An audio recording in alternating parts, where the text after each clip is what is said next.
여러분 프린트 보시고요. 아주 간단하게 아주 기본적인 것, 교회 생활하고 그러려면 가장 기본적인 것들을 여러분에게 제가 좀 요약했습니다. 그러니까 이미 교회 생활이 오래되신 분들도 너무 뭐 이런 것까지 하나 그러지 마시고 기본을 다시 잡으시길 바랍니다. 자, 제일 먼저 말씀 생활. 자, 미신적인 종교에서 신앙생활하는 사람들에게 필요한 것은 자기들이 믿고 섬기는 신의 능력입니다. 능력밖에는 그들이 원하는 게 없습니다. 그러니까 미신적인 종교는 자기들이 믿고 섬기는 신의 능력을 원하는 것입니다. 그래서 신의 뜻이나 말씀에는 별로 관심이 없습니다. 일단은 내가 필요한 것이 있는데 그것을 능력으로 발휘해달라. 그게 이제 미신적인 종교 생활에서의 바탕입니다. 자, 우리 그리스도인들도 그래서 신의 뜻대로 살기 위해서 신앙생활을 하는 것이 아니라 신의 능력으로 자기의 뜻과 욕심을 이루기 위해서 신앙생활을 합니다. 전혀 미신적인 종교하고 우리 그리스도인하고 다르죠. 자, 우리 그리스도인들도 우리가 믿고 섬기는 하나님의 능력을 의지해야 하고 또한 필요합니다. 하나님의 능력을 의지해야 되고 필요한데, 그러나 하나님의 능력 못지않게 더 중요한 것은 하나님의 말씀입니다. 하나님의 말씀, 하나님의 뜻, 하나님의 말씀. 자, 그리스도인들은 자기의 욕심과 뜻대로 살려고 하기보다는 하나님의 뜻과 말씀대로 살려고 노력을 합니다. 그리고 그리스도인들은 그 말씀 속에 하나님의 능력이 나타난다고 믿고 있습니다. 실제로 하나님은 말씀으로 천지 만물을 창조하셨고 그 말씀으로 이 세상 만물을 지금도 다스리고 통치하고 계십니다. 자, 기독교 신앙은 하나님의 능력을 빌어서 내 욕심을 채우고 이룰 때에 천국의 생활이 나타나는 것이 아니라, 기독교의 신앙은 나의 욕심과 생각을 버리고 하나님의 말씀과 뜻대로 순종하여 살 때에 하나님의 나라가 임한다는 사실을 믿는 것입니다. 이게 기독교 신앙입니다. 하나님의 뜻, 하나님의 말씀이 항상 우선입니다. 그러므로 기독교는 말씀을 떠나 존재할 수 없습니다. 자, 그럼에도 불구하고 많은 그리스도인들이 말씀을 떠나서 신앙생활을 하고 있습니다. 미신을 섬기는 사람들처럼 하나님의 말씀보다는 하나님의 능력에만 집착하는 신앙생활을 하고 있습니다. 바른 신앙생활을 위하여 말씀 생활의 훈련처럼 중요한 것은 없습니다. 아주 기본입니다. 말씀을 읽고 묵상하며 설교를 듣고 그 말씀대로 순종하며 사는 데까지 꼼꼼히 그리고 철저히 훈련하고 연습해야 합니다. 자, 충실한 말씀의 훈련을 통하여 미신적인 수준의 신앙생활에서 벗어나 참된 그리스도인으로서의 삶을 사시기를 기도합니다. 그래서 말씀 생활이 우리 기독교 신앙에 있어서 가장 중요하다고 하는 것을 말씀드렸고, 그 다음에 성경 읽기. 자, 신앙생활에서 하나님의 음성을 듣는 것처럼 중요한 일은 없습니다.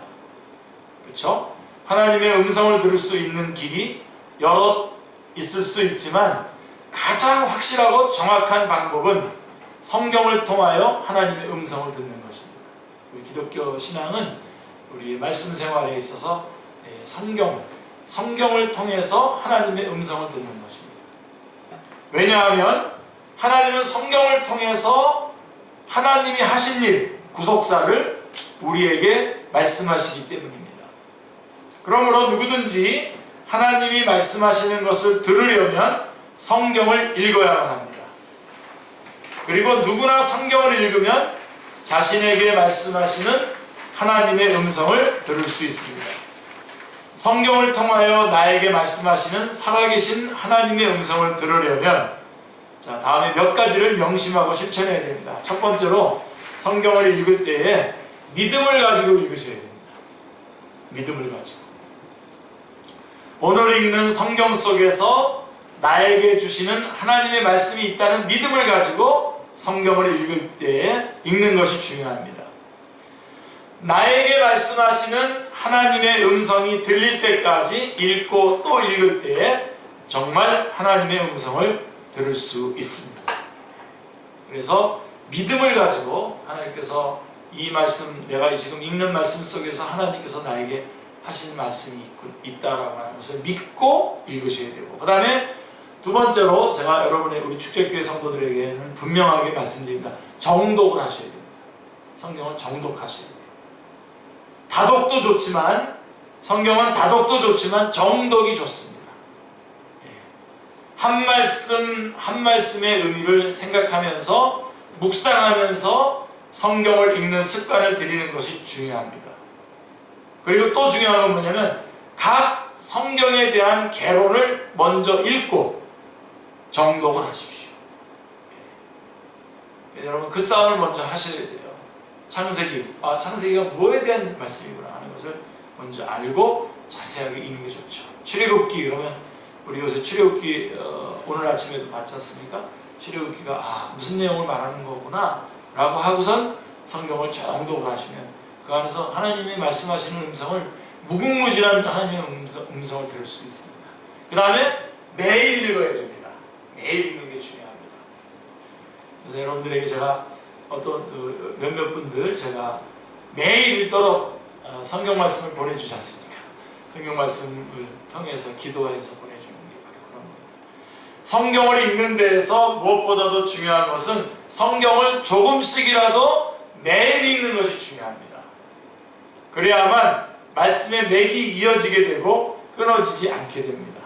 그래서 믿음을 가지고 그 다음에 정독하면서 매일매일 성경을 읽으면 성경을 읽는 맛을 알게 된다. 성경이 맛있어요. 말씀의 맛을 알게 되면 예수님을 믿는 맛을 알게 됩니다. 예수님을 믿는 일이 좁은 길을 가는 것이요 십자가의 길이지만 말씀의 맛을 알게 되면 세상이 그 어떤 것보다도 즐거운 일이요 재미있는 일이 됩니다. 우리 축구 잘하시고 좋아하시는 분들도 많이 계시는데 축구 같은 경우도 이렇게 킥하는 방법 같은 것들을 알잖아요. 그러면 축구가 더 재밌어집니다. 더 재밌어지고 맛을 알게 되죠. 근데 이제 그런 것들을 이제 킥 같은 것들을 배우고 그런 거를 안 해버리고 하면은 재미없죠. 자꾸만 실수하니까. 그런 것처럼 우리가 말씀을 자세히 정독하면서 이렇게 개론 같은 걸 보고 정독을 하면서 성령님 역사하셔서 말씀을 점점점 알게 되면 그 맛을 알게 됩니다. 그러면 예수님을 믿는 맛이 나는 거죠. 예수님을 믿는 일이 좁고 십자가의 길이지만 말씀의 맛을 알게 되면 세상에 그 어떤 것보다도 즐거운 일이요 재밌는 일이 됩니다. 시편 119편 103절 같이 한번 읽겠습니다. 주의 말씀의 맛이 내게 어찌 그리 단지요 내 입에 꿀보다 더 다니이다. 정말 주의 말씀의 맛이 내게 어찌 그리 단지요 내 입에 꿀보다 더 다니이다. 이게 무슨 얘기냐면요, 어렸을 때 이스라엘은 어렸을 때 성경을 암송시키잖아요. 그래서 암송을 잘하면은 꿀을 하나 따서 준다고요. 뭐 맛있잖아요. 꿀이 달잖아요. 근데 정말 말씀을 알고 보니까 주의 말씀의 맛을 알고 보니까 그 꿀보다 더 다른 거예요. 그러니까 그냥 억지로 애워가지고 꿀 하나 먹는 그거보다도 정말 말씀의 맛을 아니까 그게 더 좋은 거예요. 맨 처음에는 그냥 할 수 없이 읽고 그래서 상을 줘가지고 이제 꿀 한 송이를 주고 그래서 그게 맛이었었는데 이제는 그 맛이 아니라 꿀보다도 더 다른 게 말씀 자체의 맛이 있는 거죠. 그런 자리까지 다 들어가시기를, 여러분들 다 들어가시길 바랍니다. 그 다음에 설교 복습. 자, 신앙생활을 잘하기 위해서 설교를 노트하기를 권합니다. 여러분 노트 하시죠. 우리 요즘은 그 메모장 다 있잖아요. 우리 아이폰, 그 스마트폰에 이런 데다가 이렇게 그날 설교를 들으면서 그냥 이렇게 듣고만 있는 것보다도 그 말씀들을 요약하면서 이렇게 노트를 하기 시작하면 잘 들립니다. 예. 그리고 그것을 복습할 수 있기를 권합니다. 예. 저는 어렸을 때 우리 중학교 때 제가 조위선 교회에 나가서 말씀을 들었어요. 목요일 날 기도회를 하는데 말씀을 하면 그거를 막 베껴요. 막 정리를 해요. 제가 막 들어서 그 꼬마 아이가 막 거기서 정리해가지고, 왜 그러냐면 토요일 날 되면 우리 교회에서 제가 그걸 가지고 말씀을 전했어요. 참 재밌는 게 토요일 날 됐는데 교사들도 하나도 안 나오고 담당하시는 전도사님도 안 나오시고, 그 다음에 회장도 안 나오고 총무도 안 나오고 임원들도 안 나와요, 토요일 날. 근데 저는 토요일 날에도 열심히 나가고 또 토요일 날에 많은 애들이 많이 나왔어요. 그러니까 저를 그 부총무, 총무도 아닌 부총무를 시켜가지고 제가 이제 말씀을 가르쳤어요. 그때 말씀을 듣고 주님 앞에 돌아오고 영접한 사람들이 꽤 많아요. 그때 당시에. 저는 그때 그 콜링을 느꼈어요. 저는. 근데 그게 다 어디서 한 거냐면 바로 목요일날 조희선 교회에서 거기 선교자들이 한 걸 베껴가지고 그대로 하는데 이쪽에서 막 예수님이 구원받는 일이 일어나는 거죠. 저 건너편 교회, 양교회에서 제가 그런 일들이 있었습니다. 그래서 설교를 잘 이렇게 노트를 해서 복습을 하는 게 좋아요. 그리고 그것이 여건상 어렵다면, 복습을 하는 게 어렵다면 녹음된 설교를 확보해서 반복해서 들어보기로 해요. 우리 교회는 마침 우리 충현 형제가 정말 헌신한 거죠. 지금 거의 이제 동영상으로 올라와 있는 제 설교가 한 300편 정도 돼요. 보니까 제일 많이 본 게 한 500회 정도 봤더라고요. 제일 많이 본 그 동영상. 여러분들이 이렇게 오늘 주일날에도 굉장히 오랫동안 준비한 말씀들을 전한 거거든요. 그냥 쓱 듣고 넘기지 마시고 정말 복습을 하는 것이 좋죠. 전에는 테이프를 제작해서 이렇게 전달해주고 그랬는데, 이제는 테이프 제작할 필요 없이 동영상이 제작돼서 이렇게. 그다음에 또 우리 홈페이지도 또 이제 그 동영상도 다 좀 올릴 수 있는 그런 홈페이지로 바꾸려고 지금 준비 중인데요. 하여간 어쨌든 설교 시간에 그냥 듣지 마시고 노트를 하시고 반복해서 여러분들이 자꾸 이렇게 보셔야 됩니다. 말씀과 설교는 그저 읽고 듣는 것만으로는 안 됩니다. 공부해야 됩니다. 공부해야 됩니다. 그래서 성경은 우리들에게 경건에 이르도록 내 자신을 연단하라고 디모데전서 4장 7절은 말씀해주고 있습니다. 그 다음에 성경 공부, 설교 복습, 그 다음에 성경 공부. 자, 성경을 읽고 암송하고 설교를 노트하여 복습하는 것도 중요하지만 그 모든 것을 위해서 빠뜨려서는 안 되는 게 하나 있죠. 그것은 성경을 꼼꼼히 그리고 체계적으로 공부하는 것입니다. 아멘. 그렇지 않으면, 성경 공부를 안 하면 성경 해석을 잘못합니다. 성경 해석을 잘못해서 열심히 성경을 읽고 암송하면 할수록 엉뚱한 결과를 가져올 수 있기 때문입니다. 그래서 여러분, 성경 공부를 꼭 해야 돼요. 성경은 성경의 모든 예언은 사사로이 풀 것이 아니니라고 말씀을 주고 있습니다. 그래서 꼭 성경 선생님이 있어서 성경을 잘 가르쳐 줘야 됩니다. 아마 여러분들이 이것도 나가기 때문에 좀 민망하긴 합니다만은, 아마 우린 지금 성경 선생님으로서는 아마 최고의 선생님일 겁니다. 이기나 목사가. 여러분 다 웃어주셔야 됩니다. 지금 이 시간에. 최고의 선생님이신데 많이 여러분들이 활용하시기 바랍니다. 자, 그렇게 성경 공부를 하지 않고 사사로이 성경을 풀게 되면 제멋대로 풀다가 커다란 실수를 범하게 됩니다. 이단으로 빠지기도 하고요. 다 성경을 그렇게 마음대로 해석하는 겁니다.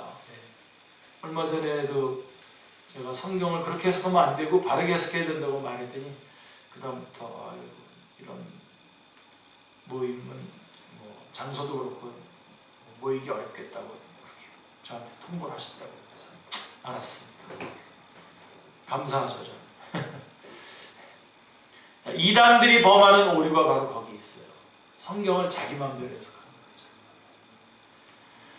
자, 그와 같은 심각한 오류를 막는 길은 성경을 체계적으로 꼼꼼히 공부하는 것입니다. 아멘. 그래서 우리 교회의 경우, 이거는 같이 읽어야 되는데 제가 읽어드릴게요. 우리 교회의 경우 주일 오후에 성경 공부, 지금 이 시간이죠. 그리고 월요일, 토요일 교리 공부, 수요일 성경학교. 본인이 열심을 낸다면 얼마든지 참여하여 배울 수 있습니다. 자, 우리 학생들, 부모님들이 과외 공부 많이 시키잖아요. 성경 과외 공부는 왜 안 시키는지 안타깝습니다. 성경 과외 공부의 최고의 1인자 이기한 목사가 있는데도 저것도 안 받잖아요. 과외비도 안 받는데. 자, 많이 성경 공부해 주시고요. 그 다음에 마무리하겠습니다. 말씀에 대한 실천. 아무리 성경을 열심히 읽고 암송하고 공부한다고 해도 그 말씀대로 삶에 적용하는 삶을 살지 않는다면 신앙이 자라지 않을 뿐만 아니라 신앙이 나중에는 퇴보해서 성경을 읽지도 암송하지도 공부하지도 않는 사람이 되고 말 것입니다. 많은 그리스도인들이 처음에는 제법 열심히 성경을 읽기도 하고 암송하기도 하고 공부하기도 하다가 나중에는 흐지부지하게 되는 까닭은 말씀을 공부만 했지 그것을 실생활에 적용하고 실천하지 못했기 때문입니다. 무디 같은 분은 이렇게 말씀하셨죠. 성경을 읽다가 모르겠거든 가서 성경대로 살다가 와서 읽어봐라. 그렇게 무슨 얘기냐면요, 이 성경은 그냥 책상에 앉아서 깨달아지는 말씀이 아니에요. 삶 속에서 그 말씀대로 살아갈 때에 말씀을 깨닫게 되는 거죠. 말씀이 무슨 의미인지 알게 되는 거죠. 그래서 여러분들이 혹시 단기 선교에 나가거나 단기로 선교지에 나갔을 때 거기서 성경 읽어보세요. 확 들어옵니다. 그런 그 현장에서 그런 말씀들, 이 말씀이 이런 현장에서 처해서 읽으니까 이게 맞는 거고 이렇게 확 들어오는구나. 그런 때가 많아요. 실천할 때. 그래서 성경 말씀을 알게 되고 아니까 실천하게 되고 실천하니까 또 깨닫게 되고 이렇게 되는 거예요. 그래서 말씀만 공부했지 그것을 실생활에 적용하고 실천하지 못했기 때문에 나중에 처음에는 성경 공부 열심히 하다가 나중에는 공부를 안 하거나 등한히 하는 경우가 바로 그런 경우입니다. 여러분들이 이거 체킹해보세요. 여러분 성경 공부하고 싶어지는 사람들은 삶의 현장에서 믿음을 구사하는 사람들입니다. 믿음을 구사해서 이렇게 살아가는 사람들은 말씀을 더 보고 싶어지고 말씀을 더 듣고 싶어지죠. 자, 하나님의 말씀은 공부하는 것보다 실천하는 것이 힘들고 어렵습니다. 하지만 하나님의 말씀대로 사는 것은 사실은 생각처럼 그렇게 힘들고 어려운 것이 아닙니다. 사탄이 거짓말을 하는 겁니다. 어떻게 그렇게 살아갈 수 있냐. 근데 해보세요. 실제로 실천해보면 참 익숙해지고 오히려 참 좋다, 편하다, 그런 것을 깨달을 수가 있습니다. 말씀대로 살면 처음에는 십자가를 지지만 나중에는 면류관을 쓰게 될 것입니다. 할렐루야.